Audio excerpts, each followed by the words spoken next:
church up the way we did, and God specifically said, don't be under anyone's umbrella. Because they're going to try to influence what you got to say. And what you got to say, people ain't saying right now. And so you ain't going to be influenced by what other people think. Right. Otherwise, what we have to bring forth ain't coming forth right now. Right?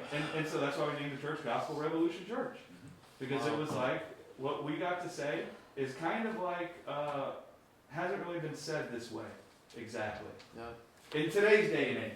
I don't say it wasn't said like that with Jesus and Paul. All those guys said it. There's always been a remnant. But I mean, the church found itself in a place worldwide where it kind of got lost. And so that's why we did that. That's why we made sure to set up the board in a way that I couldn't just arbitrarily be removed because people didn't like my doctrine. Yes, right. Right? Does that make sense? Totally. Glory to God. Yes. What do you guys want to talk about today? Yes, indeed. Yes. I think it's funny that CEOs of regular secular companies get ousted, and it's their idea, their project, their company, and because the board just, said that was smart. You're out. Yeah, it's like, well, wait a minute, I'm the one that came up with this idea. Well, I got to tell you, just coming from after Marie and I first came to the Lord, we started going to the Baptist church. And man, the Baptist church is congregational, ruled. There's a board, and they fire and hire the pastor. And I'm going to tell you, it's like they own the church. And that's the mentality that is there. And it's like, it's not a good mentality. It really is not. It's not a good setup. It's not. Because what happens is God can't ever move on the hearts of people to change the message, really. That's right? Because the moment he goes and moves on the person who's shepherding at the moment, and wants that person to start speaking forth these things, the Lord's going to remove them. Sure. And so what it does is it leaves a whole group of people dead in sin, really. Right? And missing out on what the Spirit is trying to do to refresh everybody. And listen, don't think that kind of stuff's not scrutinized. The message. Not just, what's being done in the church, and is it prosperous enough or anything like that. I'm talking about even the message. We've moved, I think y'all know we moved when we were in the Navy about 18 times. And I think that we went to 18 different varieties of churches. I mean, we went to a Navy chapel, a Baptist church, a Congregational, Assembly of God, Presbyterian. What's that? Presbyterian. Right. Community. A community church. And I will tell you, this is the first church that we've been in that functions like a church. Where the body is united together and where each one's gifts are shared and combined together so that we all work together as a true body. Sure, and if somebody's here and doesn't understand, doesn't like, or whatever, you have the freedom to not be here. Yeah. Right. I mean, that's your opportunity. You have the freedom to not be here. Listen, I don't know how long they've had the women's Bible study. I can honestly say I've never once thought, I need to find out what they're talking about. I need to make sure that what's being said there is in agreement with me. You know what? And us as board members, we never thought that either. Right. I've never once thought that. I've never once thought that about any of the Bible studies I haven't been there. When I'm gone, I never once think, I got to go back and listen and see if there was anything said that I don't agree with. If I have to do that, that means A, I don't have the gift that I think I have or that I'm trying to function in, or I'm not operating that gift very well. Because if I'm operating in my gift, I'm going to be laying such a strong foundation that it doesn't need to worry about different little things that could be caught here and there. Right? Because laying a foundation is what's going to iron those things out. You don't walk around like a policeman trying to police everything everybody says and thinks. Right? No one will say or think anything. And then we'll never get anywhere. Right? Then we'll never have the opportunity to plop our hearts out on the table. Right. And for us to actually look at the gospel in light of our hearts. And people that have things to share will never share, lest they be clapped back on. Mm-hmm. Right? I mean, when I go back and listen to the Bible studies, I just go back and listen to be blessed. Mm-hmm. I don't go back and listen to find out what was said. Right. Is someone trying to overthrow me? Going back to, I've walked that path where I've been exposed to multiple denominations. Church government. And I mean, I'm thankful for every one of those experiences. I mean, I've seen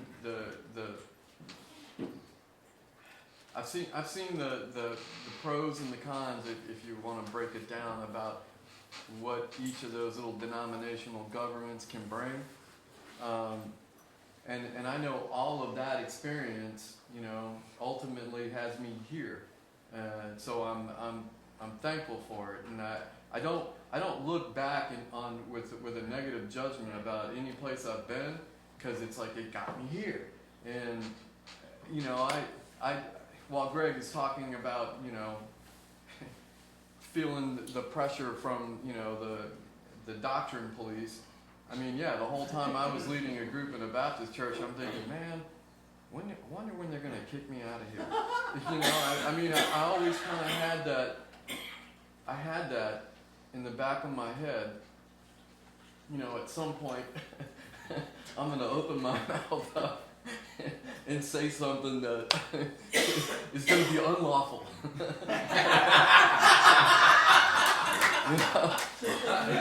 You know, and a couple of times I'm sure I did, and because you know, I even watched, you know, the pastor kind of like scratch his head, because I did. I said it right there in front of him. You're out. Yeah, I know. I'm like, okay, this is it.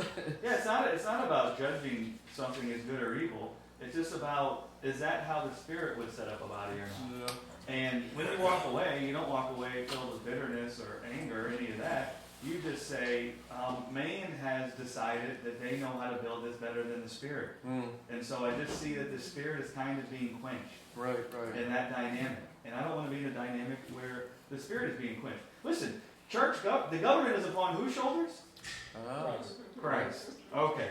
But what we've done is we've set the government on our shoulders. Now, that's very conducive to building a business. And I would say the church government model that we've established is very good at building a business and bringing in money and building programs and creating positions and all that kind of a thing.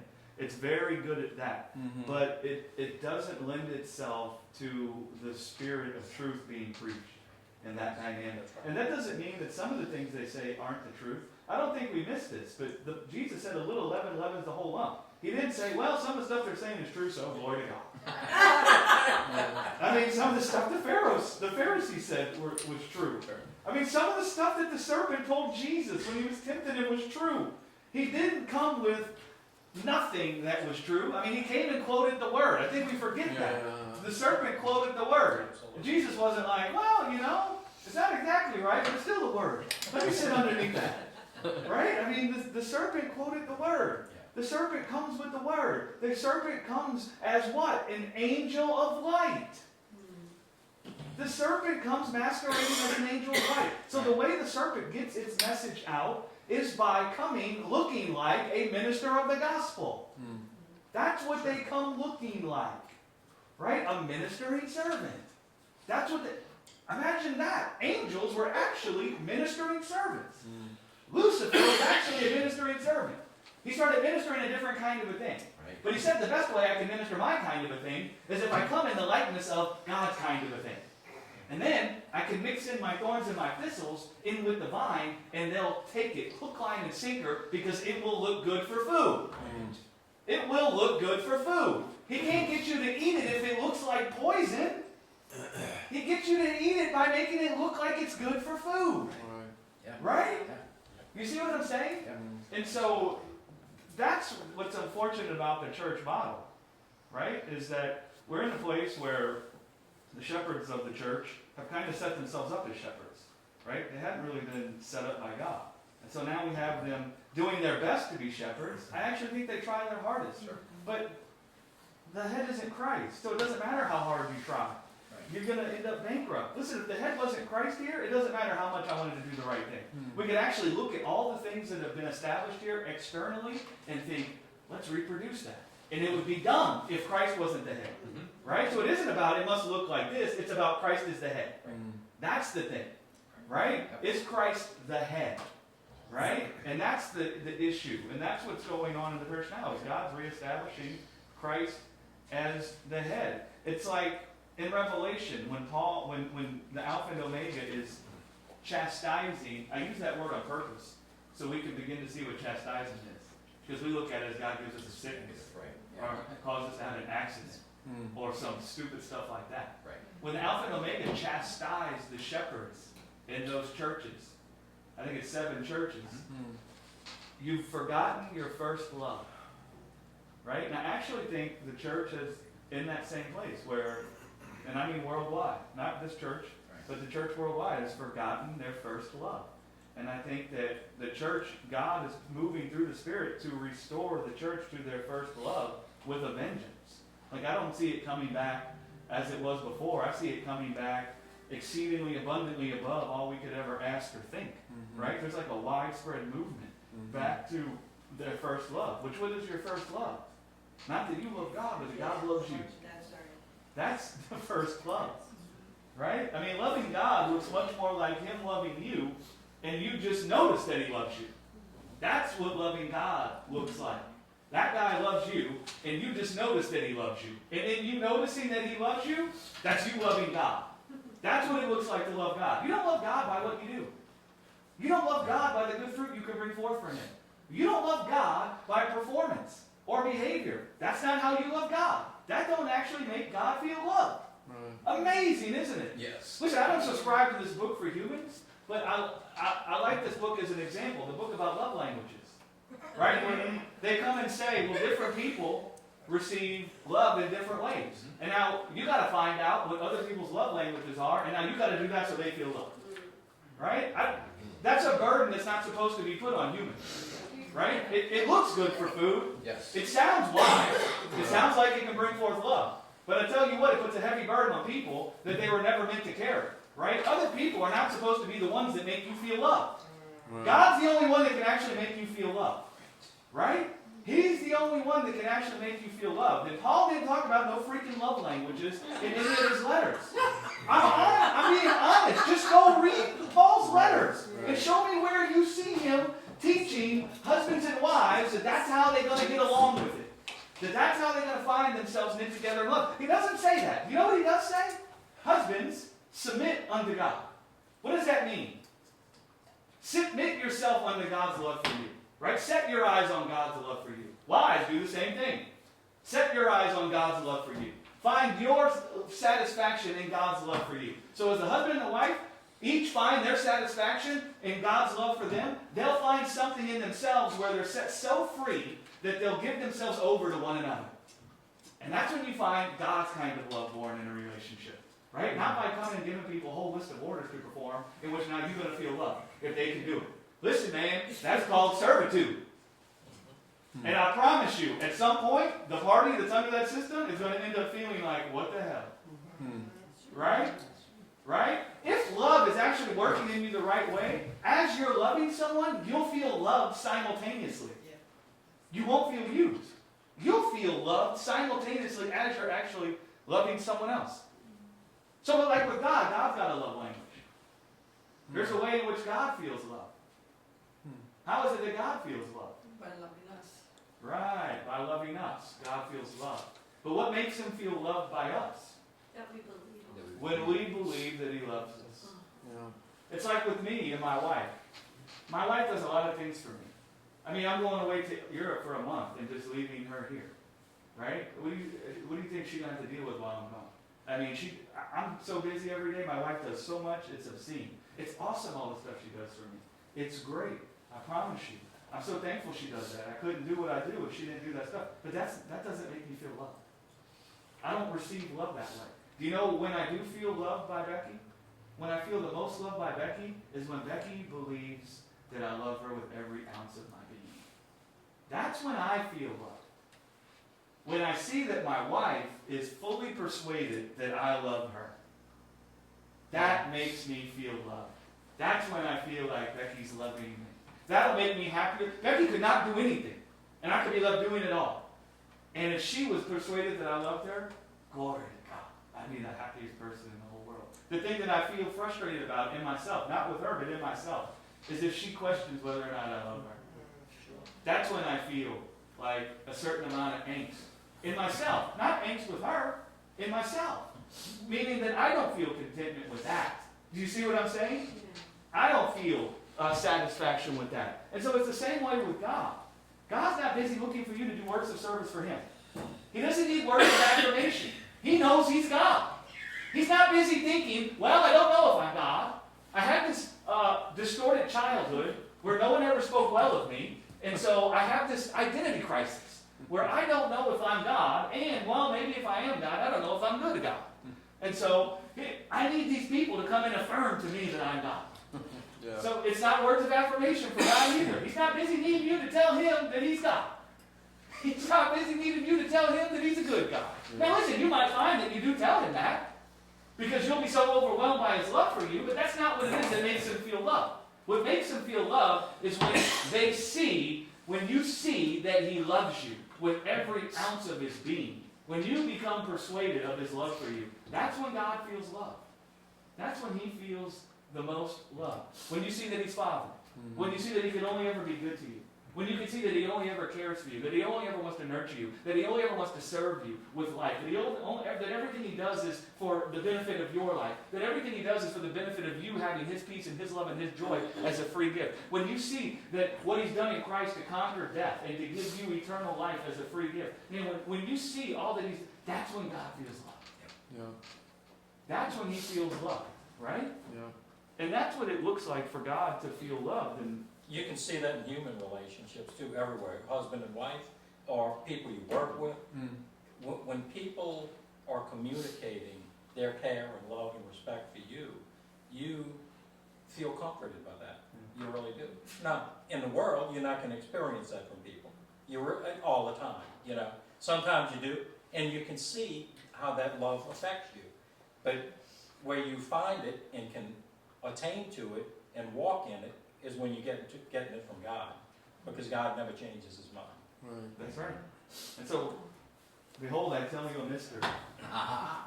Wives, you know what will make your husband feel loved? Is if you're actually persuaded that your husband loves you. And it's no longer hanging in the balance. Yes. Where you're all the time examining everything he does, Close trying to the determine whether or not he loves you or not. Because guess what? His actions aren't always going to be perfect. He's not God. He's a human being. And despite his best intentions and his best efforts, he's going to fall really short sometimes. And when you know what's going to pile on top of him falling really short sometimes, is if every time he does, it's all up in the air again whether or not he loves you. Then he's going to feel like, he's going to feel like Cain. When Cain came with his best fruit, and he thought, look at all that labor I did. And I brought forth the most beautiful fruit in the whole world. And he came to God with it. And what happened? He thought God rejected him. Right? And so ladies, I'm telling you something about the way men function. Right? They're busy gathering fruit. They're all the time. Everything they do is with the intent to bring forth fruit for your life. So that you can be persuaded that they love you. That's what they want. They want you to be persuaded that they love you. They want you to just know that. Right? And they're all the time thinking of that. And so, man, understand that's how they're functioning. And if there's issues that have to be worked out, let it not be about, do you love me? Let it just be about, let's work out these issues.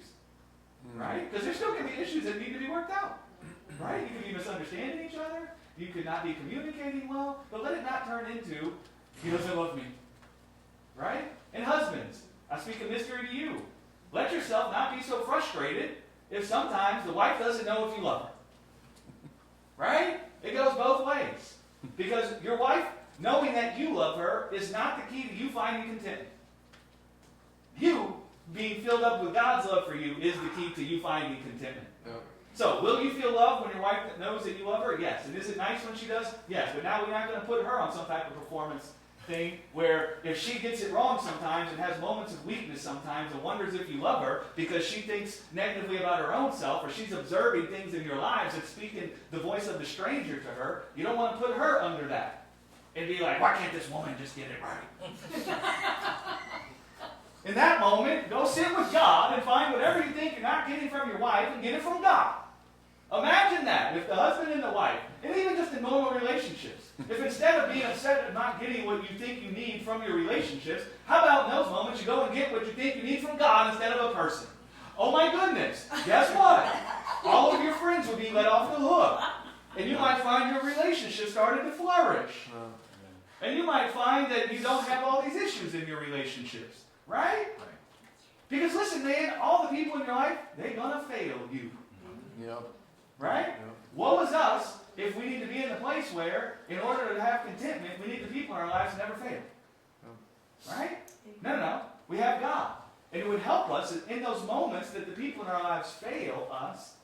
It would really help us navigate that in a way that's full of life if we sat and went to God about what we thought we didn't have, that they didn't provide for us in those moments, instead of uncovering their nakedness, instead of pointing out their spots and their blemishes, right? Instead of doing that.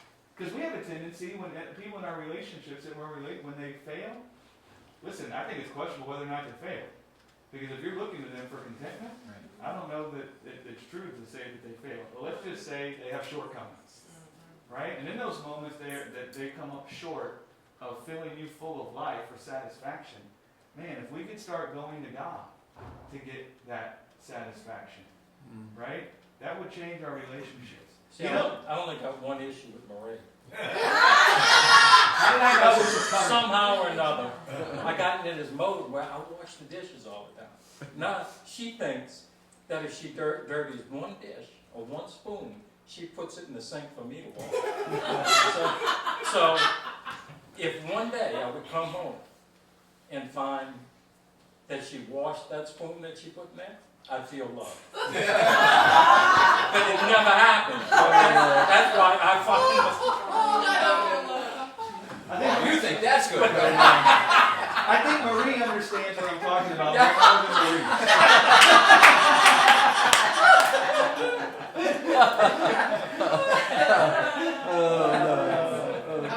I once heard someone say, I think it was my cousin that said this, and she said to me that unmet expectations lead to resentment.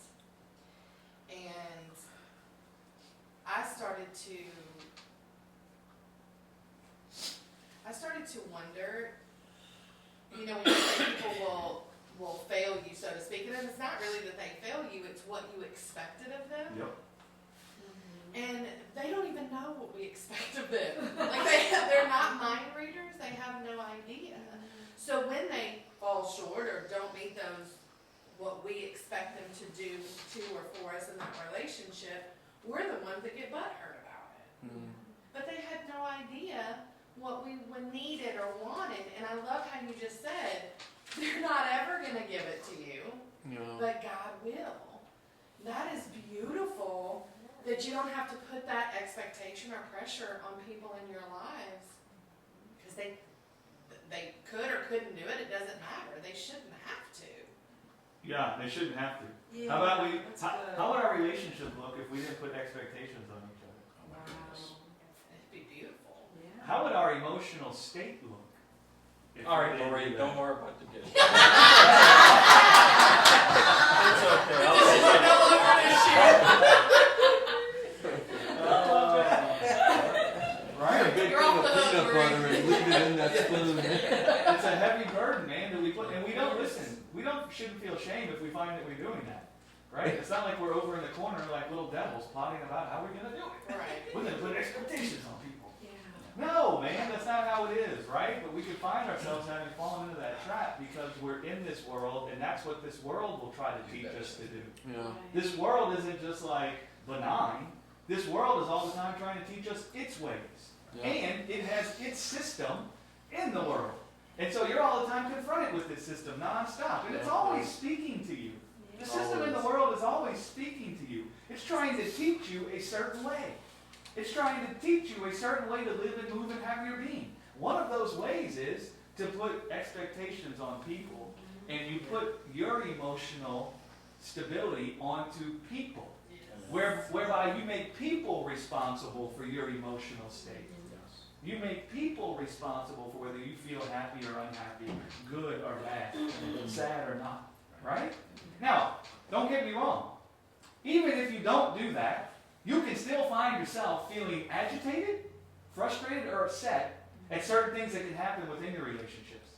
It's not like what I'm describing is, you'll never be frustrated ever again in any of your relationships if you'll just get this right.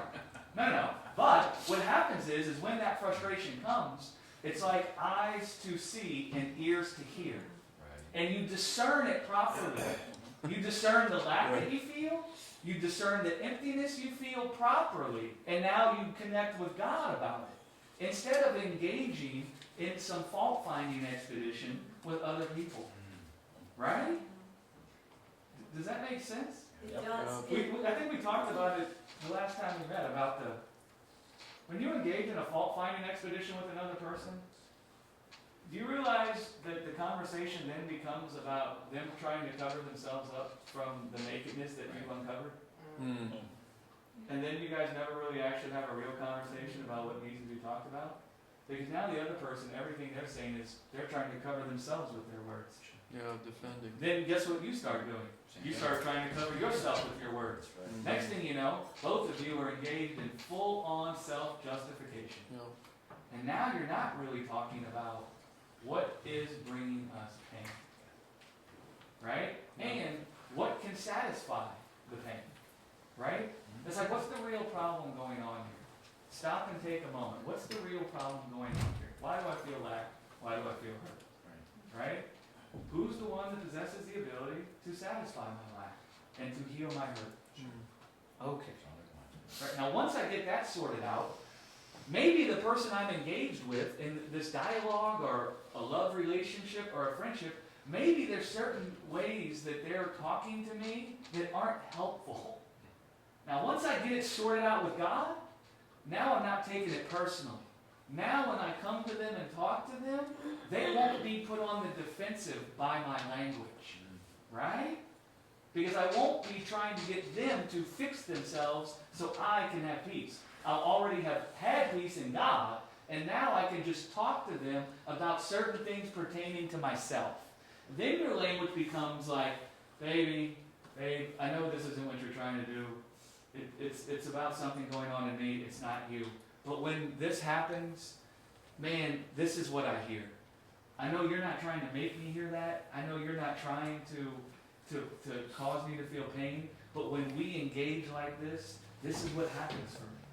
It's like, I hear the voice of the stranger. Man, it's just not helpful. It's not helpful to us growing together. It's not helpful to us having intimacy. Now the other person doesn't feel like they were called an SOB. They don't feel like they were pointed at as if they're the cause of all the death and destruction in the universe. Right? Guess what happens when they don't feel that way?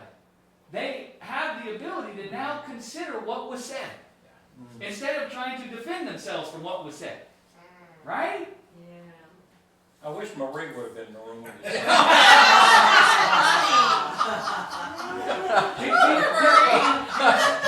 Do you guys see how that works? Yes. And it can clip so many fights. So many times, guys, even you can be married for 20 years and you ain't never even had a real conversation about what the problem is. Every conversation you've had is just a fighting about the lack each one of you feels. And then you never talk about what's actually causing the lack. Yeah. And you never talk about how you can help each other in the places of lack. Because you're all the time blaming each other for the lack you feel. Yep. And then that makes the other one defend themselves. I'm not the cause of the lack you feel. Oh yeah? Well, I'm not the cause of the lack I feel either. And you must be the cause of... And now that's what your fight is all about. And what do you think happens after that? Nothing good. Nothing good. Do you think you grow closer after that? No. Do you think you actually solve the problem with the lack? No.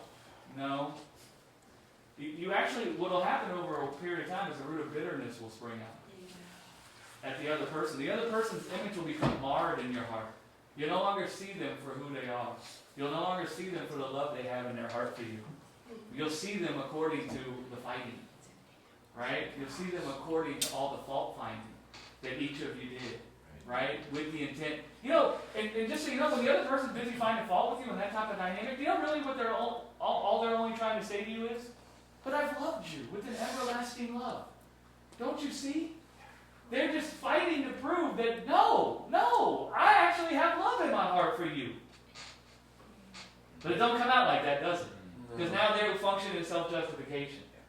And so now, in order to justify themselves, what about you? Yep. Do you see? Yep. Man, that can't get anywhere. But if in those moments you wait a second, this person can't actually satisfy my discontentment. My emotions aren't actually at the mercy of this person. That means they're not the ones that have the power to fix my emotions. So, let me take a deep breath. That something may be able to be better about our interaction, but let me first deal with this so that I can come in peace, right? So I can come and say how, right? And before people, I know we live in a jacked up period of time where everybody wants to be offended about everything, and somebody wants to blame me for cultural appropriation. I'm part Indian. There you go. I'm not appropriating anybody's culture, There you By go. the way. right? By the way. Yeah. Right? When you come in peace, Lord. we can experience things that aren't nice for our relationships. And we can actually come to a better understanding about those things and find great deliverance from them. And we can actually begin to relate to each other in a much more beautiful and positive way. It's only going to happen if we come to each other in peace. Right? Because I tell you what, you come with the war paint on, Mm-hmm. that says something to the other person.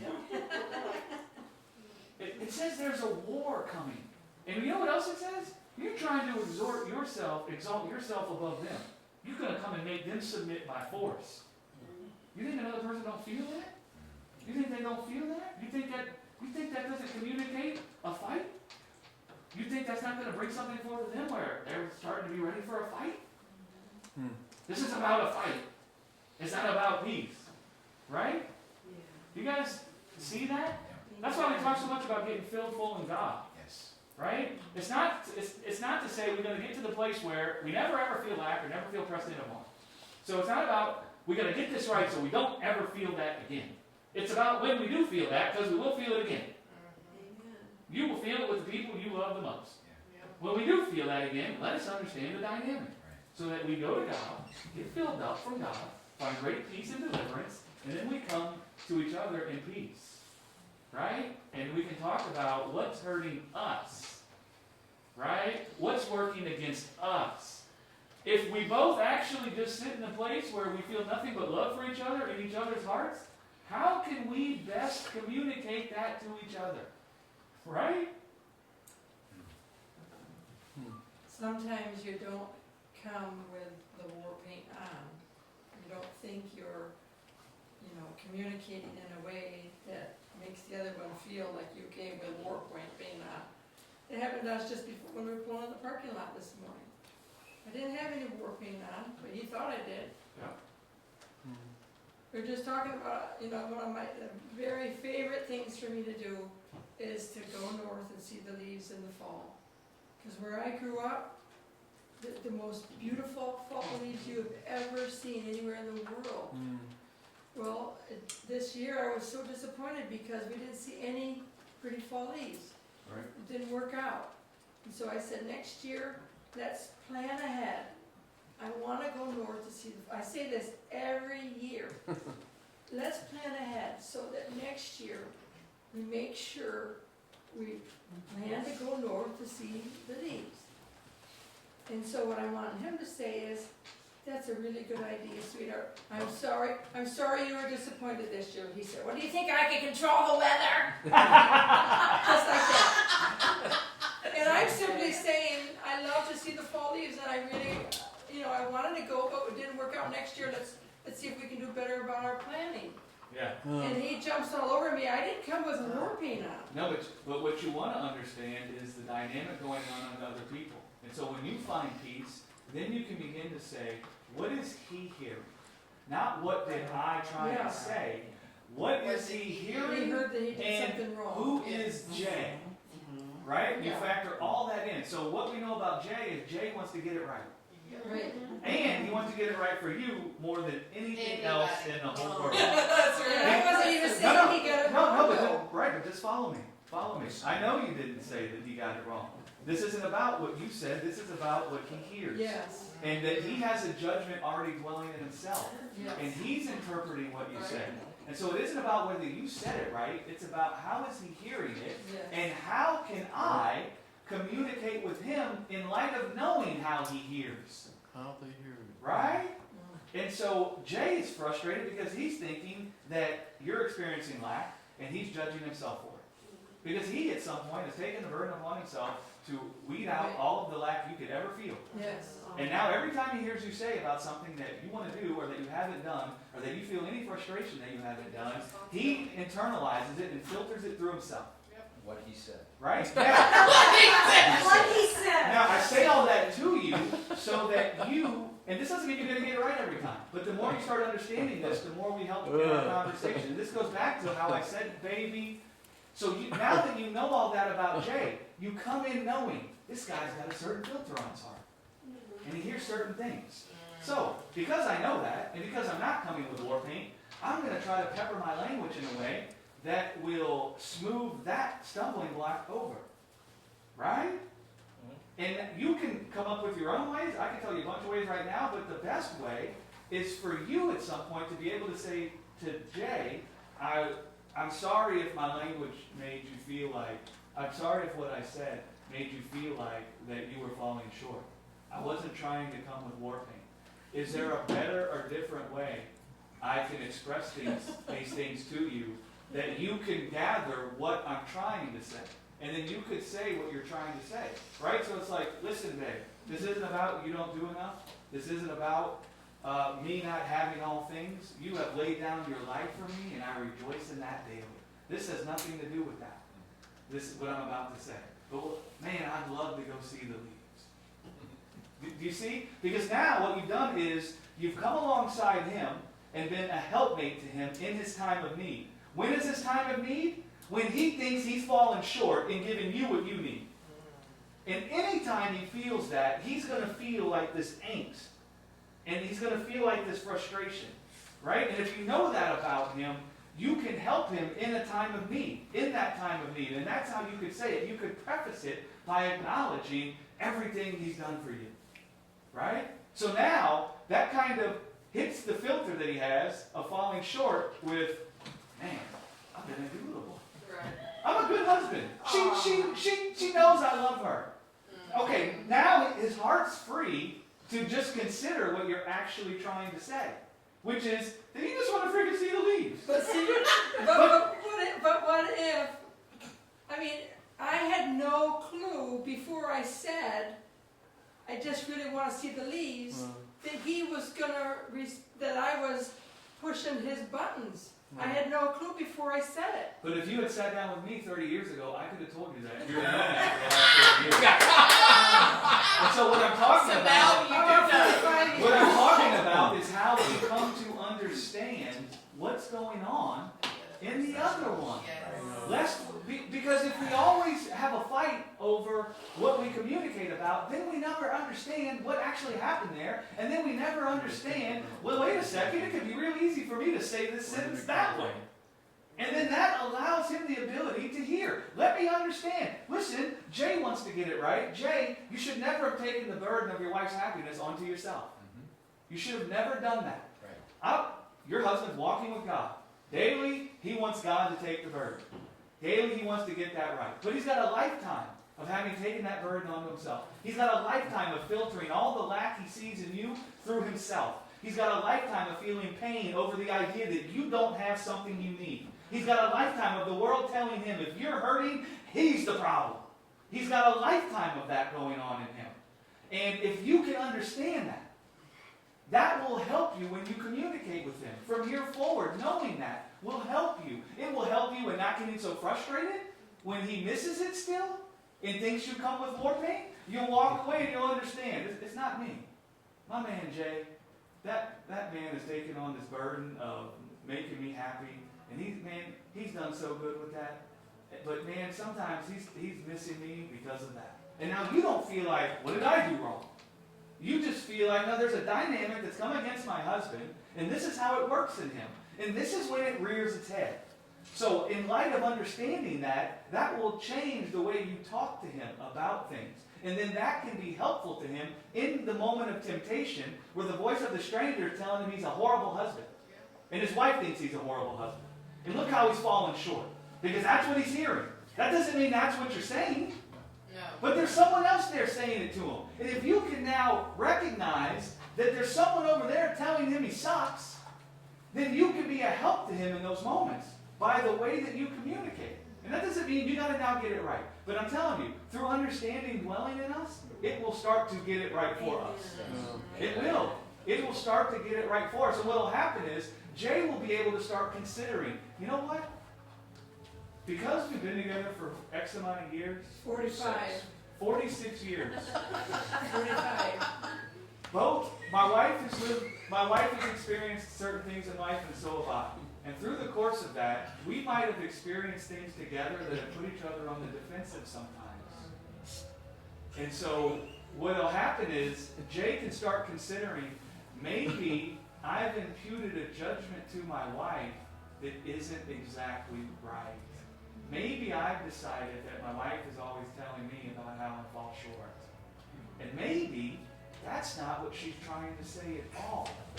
Maybe my wife just feels things in her heart, and because we're married, she's just trying to share them out loud.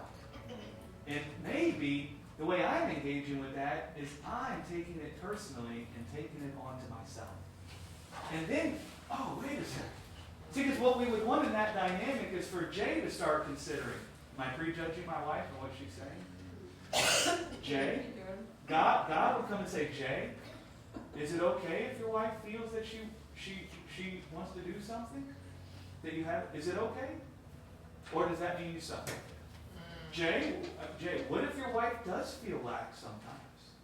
What if she does express that she feels lack sometimes? Is that okay, Jay? Or does that mean that you suck?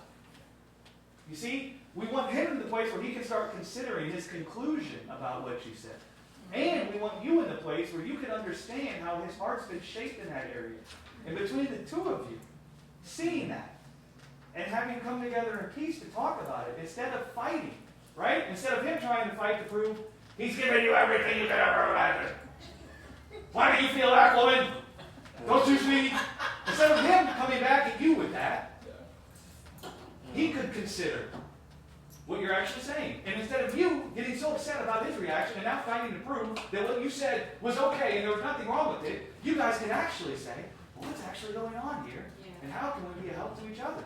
And then you're able to come to the conclusion that maybe something I'm thinking hasn't been born from God.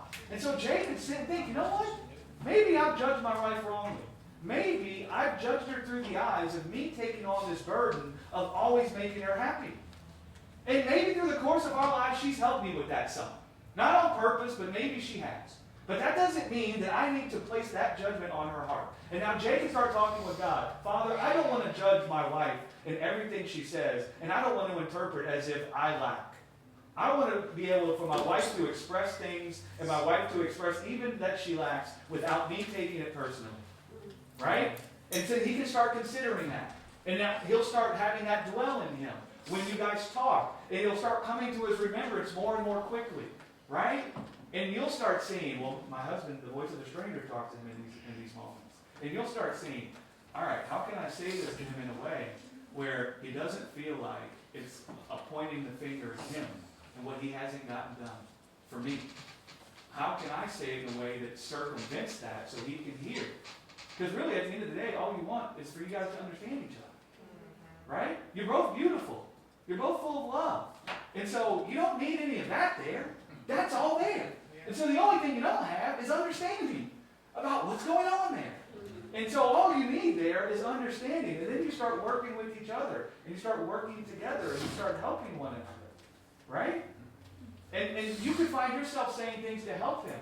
Jay, baby, listen. I don't feel any shame about this. I don't even know if I've done this or not. But if I've done anything to make you think that I think you've lacked as a husband, that has never been my intent. Right? And now he starts considering, that's not what she's been doing. That's not her intent. That helps him start finding repentance born in his heart, in the sense that he repents from thinking that you've been telling him he lacks as a husband.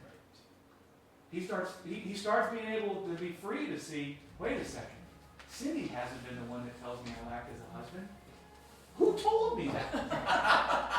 Now he starts hearing where the voice is actually coming from. If he's all the time thinking it's coming from you, where do you think all of his his strength or focus is pointed toward to try to iron it out. You.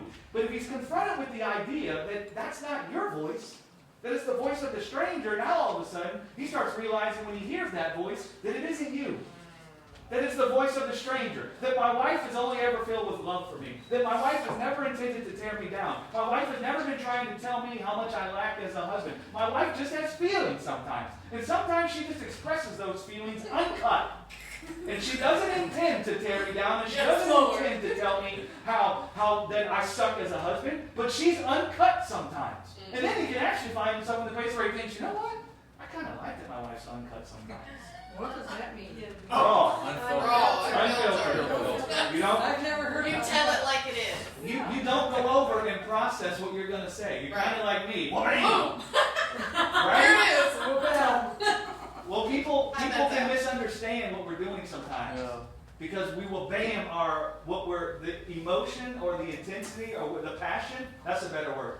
When we will bam the passion that we're feeling sometimes, there's other people there who have their own heart also, who have experienced their own lives, who have taken on their own burdens that they shouldn't have taken on, who have taken on their own negative judgments that they shouldn't have taken on. And sometimes when we just will bam with our passion, they're not interpreting it the way we need to.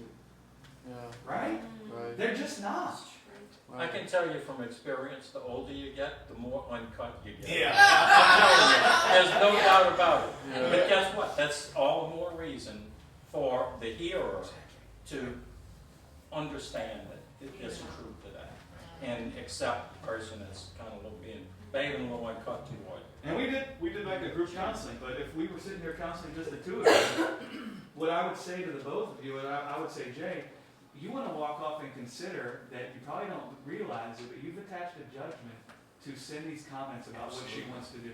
Totally. And you want to consider, where did that judgment come from? Thank you. And Yes. you want to start having God unwind that to where, well, can Cindy say that she wants to do something without me feeling like I suck? Right. Or that she's complaining? Right.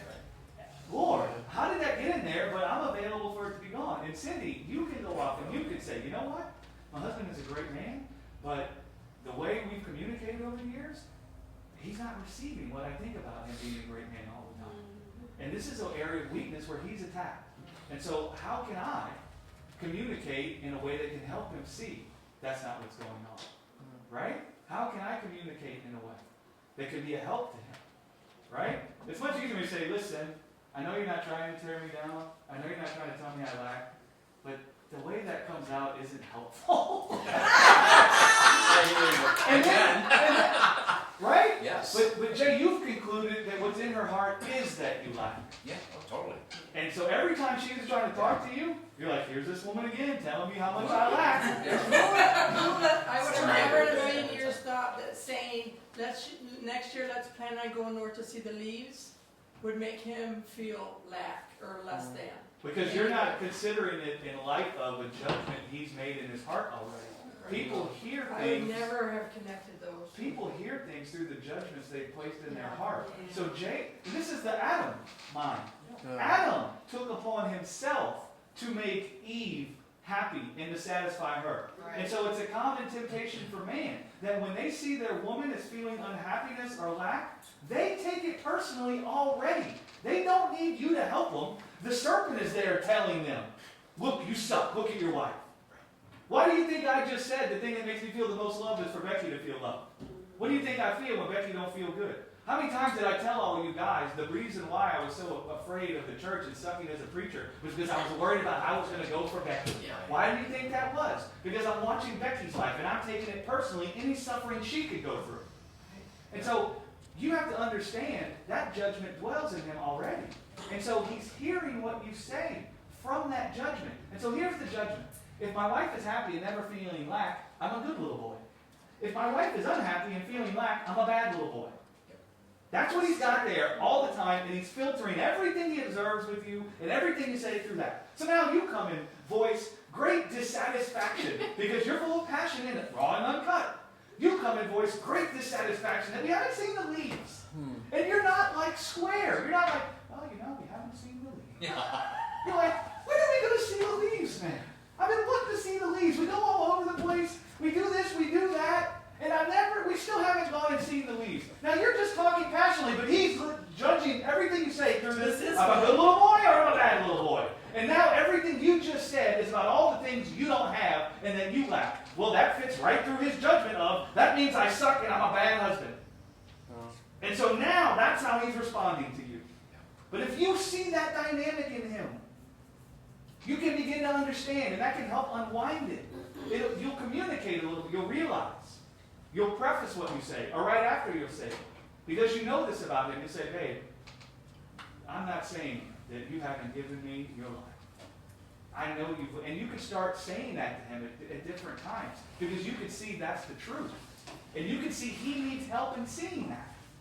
And so I'm going to tell him sometimes. And I'm going to pepper things that I say sometimes with that. So that he's able to see. This isn't about you're a bad little boy. Let's move this conversation out of that dynamic. That's what you need to happen. Right? But if you can see that, it's going to help you. And Jay needs to consider that a long time ago, he's adopted the Adam mom. Like most every man has. Mm-hmm. And they take it freaking personally when the woman is not happy. I promise you they do. It hurts, man. It's not nice. And you'll do one of two things. You'll detach yourself from the wife and make a hard heart and just be completely shut off from her. Or you'll be bitter, or you'll have it dealt with. Right? But that's what he's feeling. He's feeling great pain at the thought that you don't have something that they need or want. That's what he's feeling. He's feeling great pain. And then the serpent's like, well, bro, if you feel that pain, who's the one that told you? Her. So now the frustration comes out of him towards you. And you're thinking, I just said I want to see some freaking leaves. That's right. Right? Next thing you know, you guys will fight all day and all night. And you'll be fighting about something that didn't even happen. You know, just to take the gender I thing gotta out get of in it. there. Yeah, that's guys. right. Okay. Thank you for the counseling me. That was awesome, by the way. Hey, can we make an appointment for next week? This is why No people wonder are, you stay so busy. this is why people are much more interested in the counseling than the messaging.